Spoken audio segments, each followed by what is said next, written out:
अभी डाउनलोड करके खुद को अपडेट करती हूँ। बहू बनी सन्यासी। एक दिन टीवी पर बाबा बिरजूनाथ का प्रवचन चल रहा था। सरला बड़े गौर से बाबा जी की बातें सुन रही थी। भाइयों और बहनों, हम क्या लेके आए थे और क्या लेकर जाएंगे। दुनिया तो मोह माया का जाल है। हमारे रिश्ते नाते सब झूठे हैं। इनके चक्कर से बाहर निकलकर भगवान का ध्यान लगाए, तभी हमारा जीवन सफल होगा। चलिए, आज के लिए इतना ही, कल हम फिर आएंगे।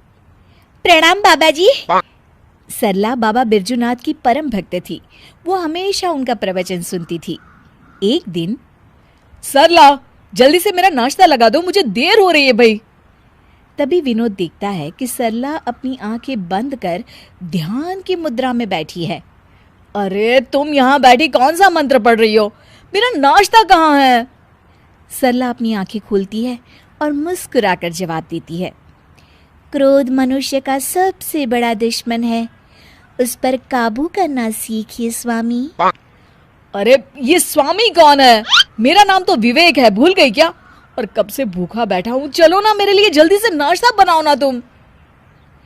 नाश्ता आप खुद बना लीजिए, इस वक्त मैं भगवान का ध्यान कर रही हूँ। विनोद चिढ़ जाता है। अरे यहाँ कोई मजाक चल रहा है? ये कैसे उटपटांग बातें कर रही हो तुम? मैंने तुमसे कितनी बार कहा है कि ये बाबा लोगों के प्रवचन ज्यादा मत देखा करो। खैर, तुम्हें तो मैं शाम को देख लूंगा, अभी मुझे देर हो रही है। उसी शाम सरला की सास, अरे बहू, कहाँ मर गई थी है? घर में इतना काम पड़ा है और तू है कि बाहर सैर सपाटा कर रही है। माँ जी, मैं तो मंदिर में कीर्तन करने गई थी। अरे वो सब तो ठीक है, पर घर के काम क्यों नहीं किए तूने? और ये किस तरह के कपड़े पहन रखे हैं तूने? नया फैशन है क्या? नहीं माँ जी, ये तो हम सन्यासियों के कपड़े हैं। आज से मैं सिर्फ भगवान की भक्ति करूंगी। अच्छा, और घर के काम कौन करेगा? घर के काम तो आप करेंगी माँ जी। अच्छा, मैं चलती हूँ, मेरा ध्यान का समय हो गया है। सरला अपने कमरे में चली जाती है। इस तरह सरला घर के काम करना बंद कर देती है और मजबूरी में सरला की सास को घर के सारे काम करने पड़ते हैं। कुछ दिनों के बाद, अरे बेटा, ऐसा कब तक चलेगा?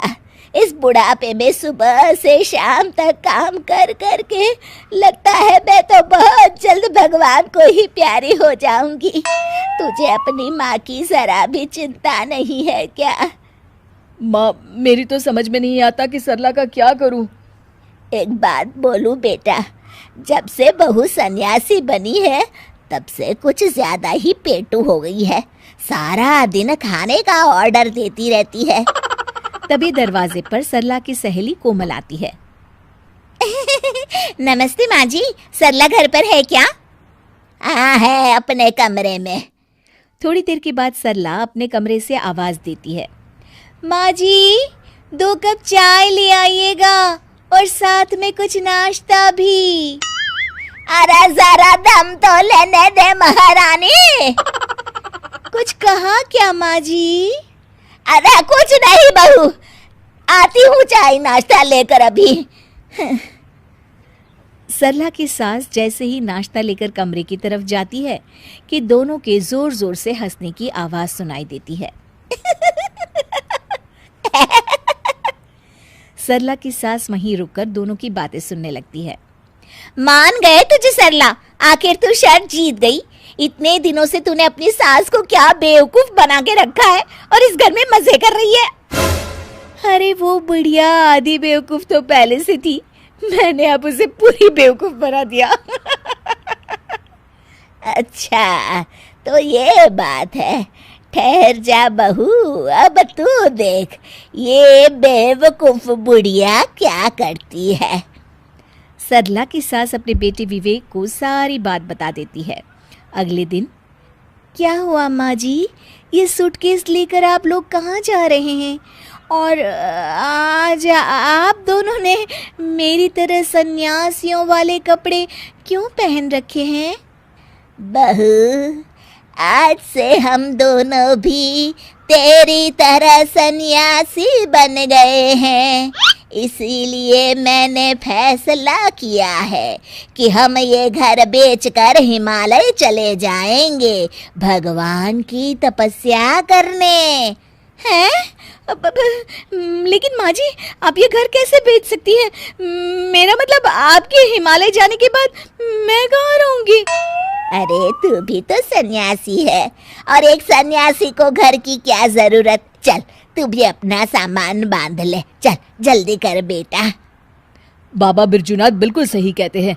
ये घर बार रुपए पैसे सब मोह माया है, इसलिए तो मैंने आज से अपनी नौकरी भी छोड़ दी है।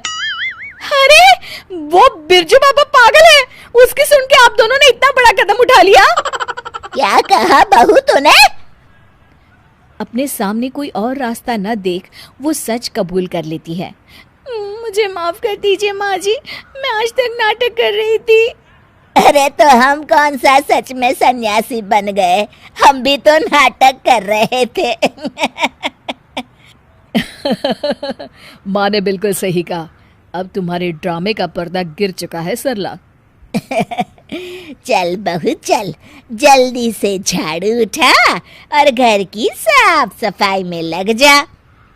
उसके बाद खाना बनाने की तैयारी भी तो करनी है ना तुझे। हाँ हाँ जी माँ जी।